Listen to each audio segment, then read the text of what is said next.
you gotten over that yet? It hurt. It would have been a classic, Yeah. like the one that got away. Yeah, great picture. I noticed that Declan, who you've got here from your office taking pictures, luckily no film required anymore. Wouldn't know what it was. Now, David, you spend 100 days or 100 nights or so a year out of the south east, out in actual regional Queensland. What are some of the biggest challenges that you're hearing as you move around and talk to people?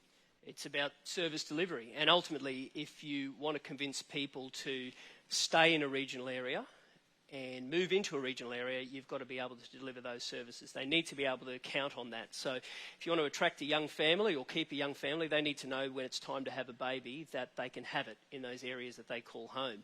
And when I look and see the closure of maternity services over many, many decades, with the advent and the improvement of modern medicine, the fact that women can't have babies in places where they have for generations, I'm just not comfortable with that.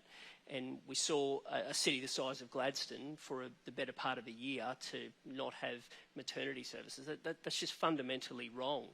And so you've got to deliver those services, and people need to be able to count on world-class services no matter where they live.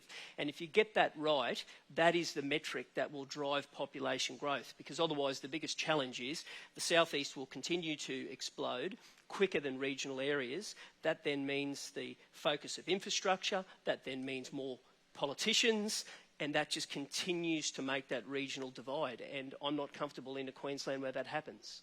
You talk about maternity services. We all know the Gladstone story and the time it took to fix that. But what are some of the other big issues that you're hearing, out here in regional Queensland? Interestingly, it's always regional Queensland that is the canary in the coal mine and feels things first. And the three big issues, without a shadow of a doubt, is health, housing, and law and order. And I'd be doing a massive disservice if I sat up here today and didn't raise that, particularly law and order. It was Townsville, that was the first community when the laws were watered down 8 years ago, that said, we are going to have a problem here. And they were right. On the back of weaker laws, you've had 8 years of a generation of untouchables. And whilst I'll continue to point out the problem, we've also put forward solutions, and my solution is the Youth Justice Act has to be rewritten. We have to start again.